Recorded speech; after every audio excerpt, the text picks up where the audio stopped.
Picture this: Friedrich Nietzsche, that philosophical sledgehammer of the 19th century, scrolling through modern social media.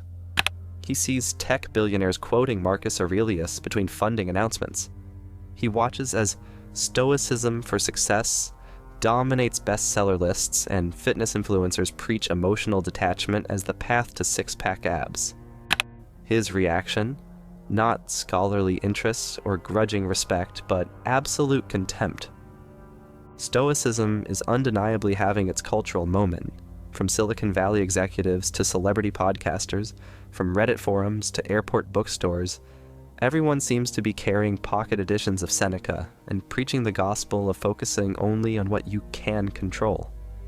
This ancient Greco-Roman philosophy, with its emphasis on emotional restraint and acceptance of fate, has found an eager audience in our anxious, uncertain world. But there's one intellectual giant who would have watched this Stoic revival with thunderous disdain: Friedrich Nietzsche. The German philosopher didn't just disagree with Stoicism, he considered it a profound betrayal of human nature, a philosophy of life denial disguised as wisdom, spiritual anesthesia masquerading as strength. Today, we're diving into this philosophical showdown between two titans of Western thought. And the stakes couldn't be higher. They're fighting over nothing less than how we should live our lives. The cornerstone of Stoic philosophy is living according to nature, harmonizing with what they perceived as the universe's rational design. For the Stoics, the cosmos operates according to divine reason, a perfectly ordered system where everything unfolds according to rational principles. This is why Marcus Aurelius could write in his Meditations that whatever happens to us is part of a greater plan, and our task is simply to accept it with grace. Nietzsche demolishes this premise with characteristic ferocity. In Beyond Good and Evil, he writes, "You desire to live according to nature? Oh, you noble Stoics, what deceptive words these are! Imagine a being like nature, wasteful beyond measure, indifferent beyond measure, without purpose and consideration, without mercy and justice. Imagine indifference itself as a power. How could you live according to this indifference?" For Nietzsche, the natural world isn't an ordered system, but an amoral, chaotic force, completely indifferent to human concepts of meaning or justice. Just look around. Tsunamis don't spare children. Cancer doesn't avoid the virtuous, and ecosystems thrive on constant brutal competition. Nature isn't rational or kind. It's powerful, creative, destructive, and utterly indifferent to our moral categories. Nietzsche accuses Stoics of profound intellectual dishonesty.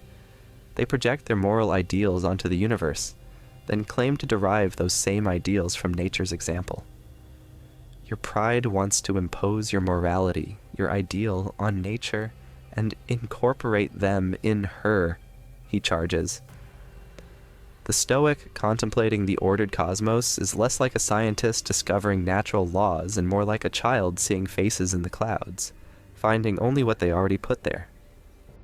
Stoicism's approach to emotions, the pursuit of apatheia and ataraxia, which is also known as freedom from disruptive passions and tranquility, represents for Nietzsche not psychological maturity, but a profound diminishment of human potential. In The Gay Science, he offers a visceral metaphor. The Stoic exercises himself in swallowing stones and worms, glass shards and scorpions, and not feeling any disgust. His stomach is supposed to become indifferent in the end to everything that the accidents of existence might pour into it. This image captures Nietzsche's central objection. Stoic emotional discipline isn't self-mastery, but self-mutilation, deliberately numbing oneself to life's full spectrum. Think about it. Is a person who feels nothing at the loss of a loved one stronger than someone who grieves deeply? Is someone who can't be moved by beauty, passion, or even righteous anger truly living a full human life? Stoicism, for Nietzsche, is philosophical Botox, dulling life's expressions while killing its vitality. The Stoics' pursuit of emotional safety is the philosophy of a caged animal, life reduced to a dull, tame existence under the illusion of strength. Consider how we approach difficult emotions today.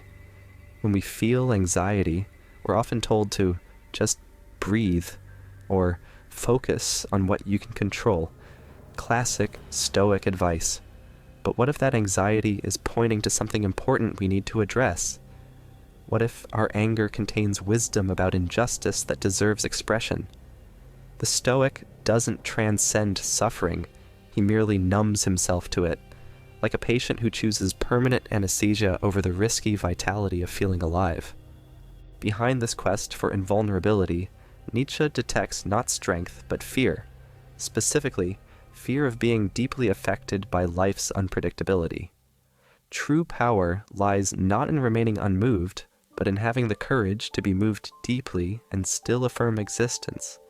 Is tranquility strength, or is surrender to fear?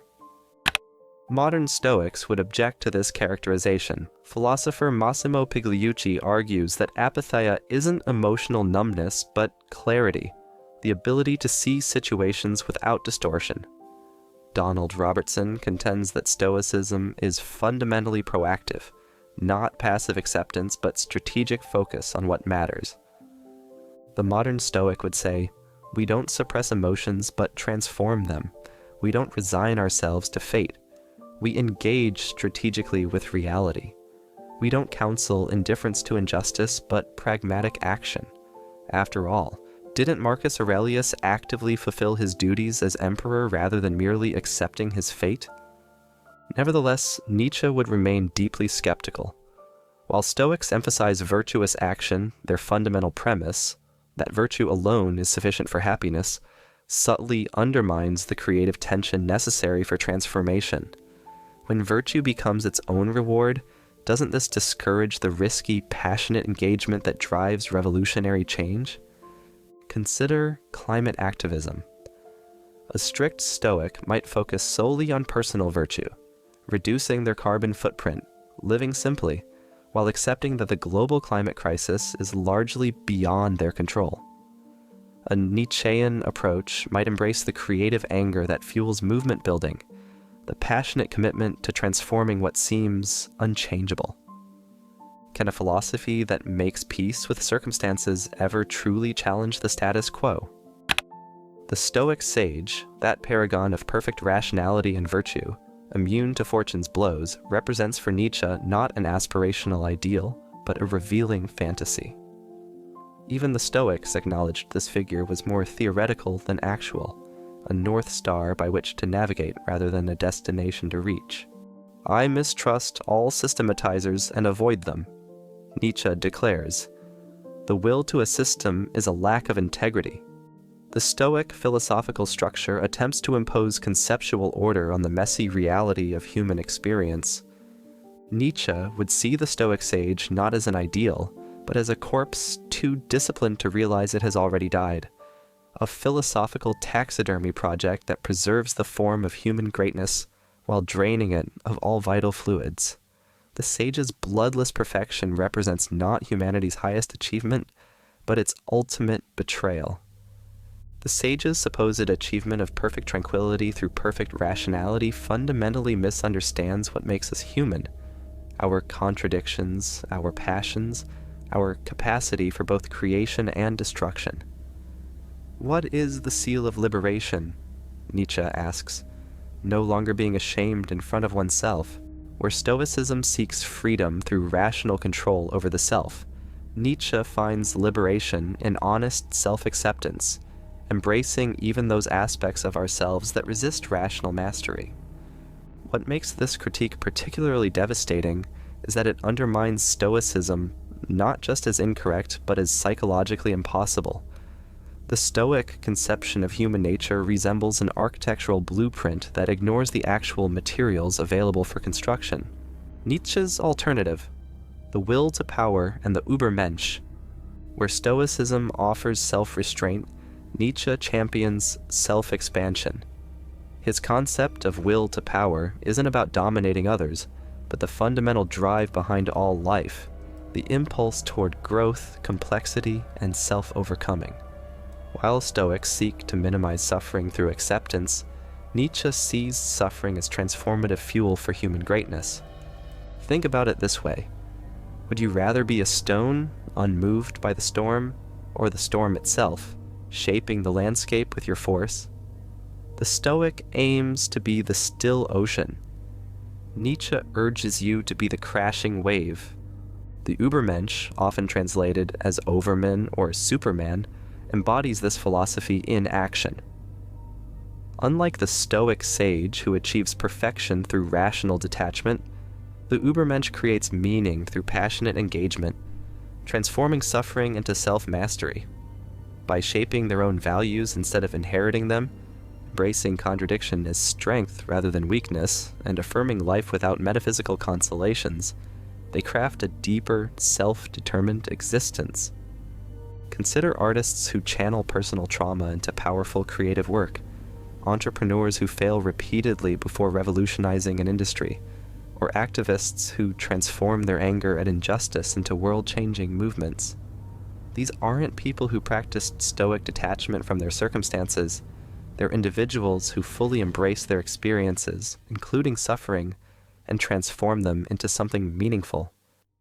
Nietzschean flourishing doesn't promise tranquility but vitality, a life characterized by intensity, creative power, and joyful wisdom.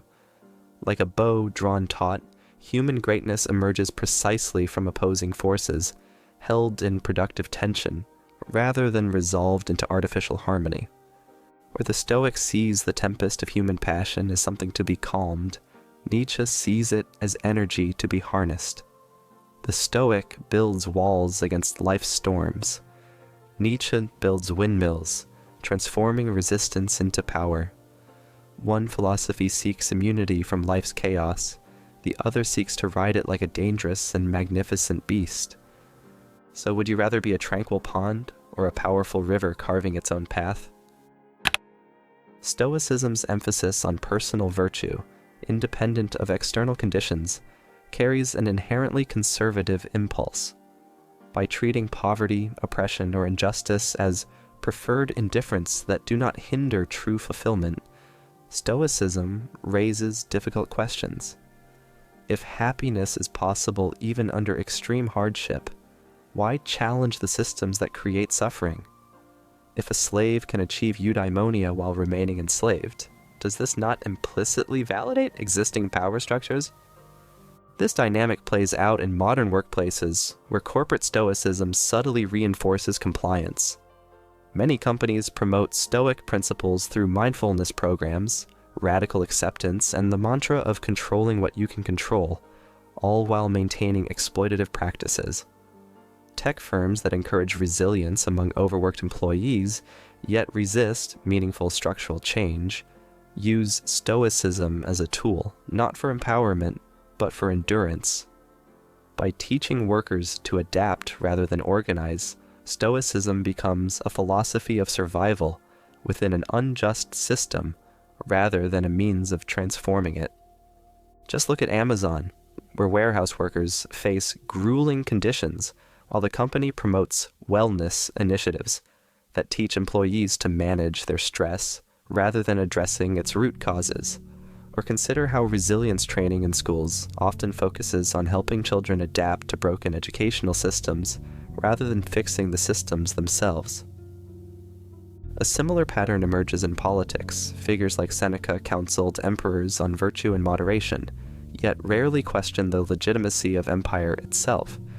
Even as he advised Nero to rule justly, he remained complicit in a fundamentally unjust system.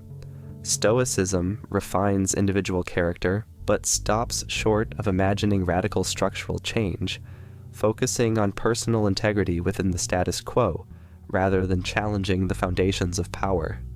Nietzsche, in contrast, refuses to accept inherited systems as immutable. When he proclaimed, "I am dynamite," it was not empty bravado, but a commitment to creative destruction. Where Stoicism offers peace within the system, Nietzsche calls for its annihilation. He demands that we break from inherited constraints, burn away what is lifeless, and create something truer to the chaotic vitality of existence. One of Nietzsche's most penetrating insights is that philosophies are never merely abstract intellectual positions, but expressions of psychological types. In Beyond Good and Evil, he writes, "Gradually, it has become clear to me what every great philosophy has been. A confession on the part of its author and a kind of involuntary and unconscious memoir."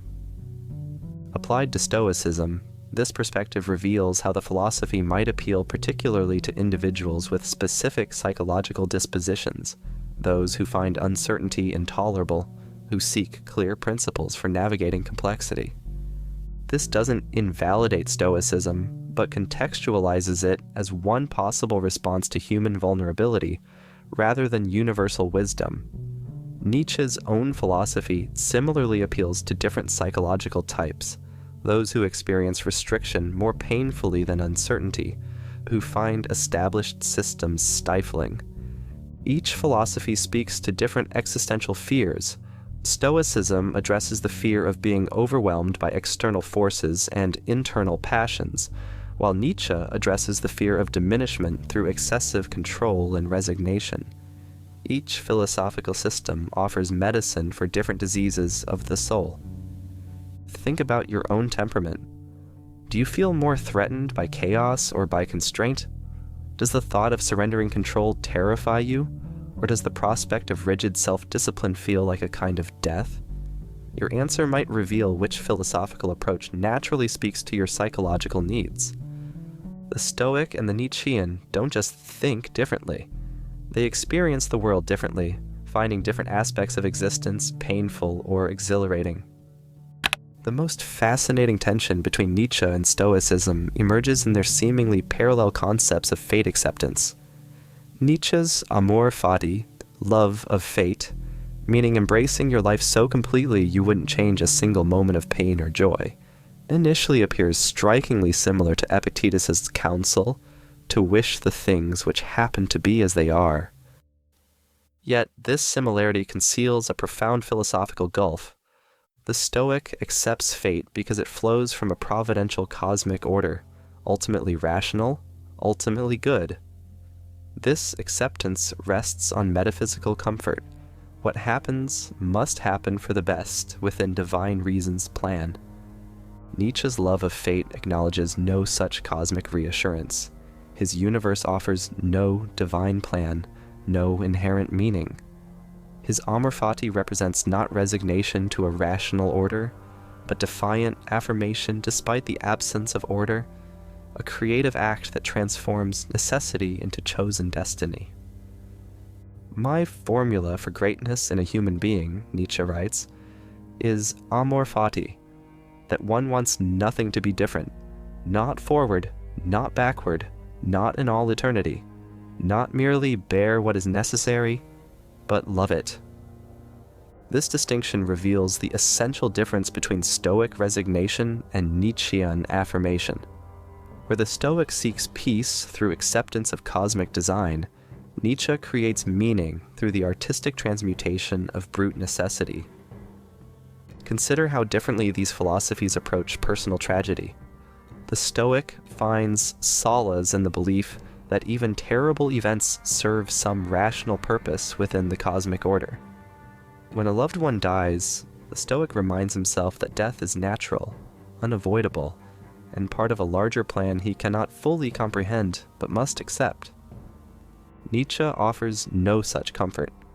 When tragedy strikes, there is no cosmic purpose to discover.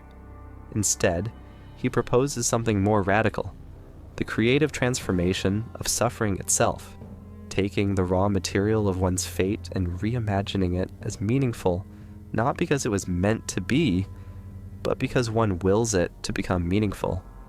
The artist who channels grief into a powerful work isn't accepting fate as the Stoic would, they're transforming it through creative will. Our contemporary Stoic revival, with its emphasis on emotional regulation, acceptance of uncontrollables, and focus on personal virtue, would likely strike Nietzsche as symptomatic of our cultural moment, an era where self-optimization replaces self-creation, where emotional management substitutes for passionate engagement. What is the greatest thing you can experience? Nietzsche asks, and thus spoke Zarathustra. It is the hour of great contempt, the hour in which even your happiness becomes loathsome to you, and so also your reason and virtue. True philosophical growth begins not with maxims for contentment, but with profound dissatisfaction. Look at how Stoicism is marketed today, as a productivity hack, a stress management technique, a way to become a more efficient employee or entrepreneur. The philosophy has been stripped of its deeper ethical dimensions and repurposed as a psychological tool for functioning better within existing systems rather than questioning or transforming them. In a world facing unprecedented challenges, technological transformation, democratic fragility, ecological crisis, is calm acceptance our highest virtue? Or might we need the creative disruption Nietzsche championed? The Stoic division between what we can and cannot control might appear prudent, but doesn't meaningful change often begin precisely by refusing to accept supposed limits on what humans can transform? The civil rights movement, feminist revolution, and environmental activism all began with individuals rejecting established boundaries between the controllable and uncontrollable. Had they adopted strict Stoic principles, accepting the social conditions of their time as externals beyond their control, would these transformative movements ever have emerged? When Martin Luther King Jr. declared, "I have a dream," was he practicing Stoic acceptance of reality, or Nietzschean creation of a new reality? The philosophies of Stoicism and Nietzschean thought both address life's fundamental uncertainty but differ in their aims. Understanding when to apply, each requires recognizing the distinct challenges life presents. Stoicism serves best in moments of acute crisis, providing immediate emotional stability. When your flight is canceled and raging won't help, Stoic principles offer practical wisdom. It offers clarity and objectivity in situations that demand effective action and helps navigate circumstances that truly cannot be changed, like terminal illness or natural disasters. When emotional restraint prevents harm, Stoicism becomes a necessary anchor. Nietzschean thought, in contrast, is vital when stagnation threatens growth. It thrives in moments requiring creative reinvention, when challenging unjust systems demands passionate commitment, and during transformative periods that call for embracing uncertainty rather than resisting it. When confronting systemic racism or environmental destruction, Nietzschean creative passion may drive more meaningful change than Stoic acceptance. Moving between these approaches is not arbitrary but requires philosophical discernment, the wisdom to recognize which mode a situation demands. The true skill lies in knowing when to build Stoic fortresses and when to embrace Nietzschean dynamism.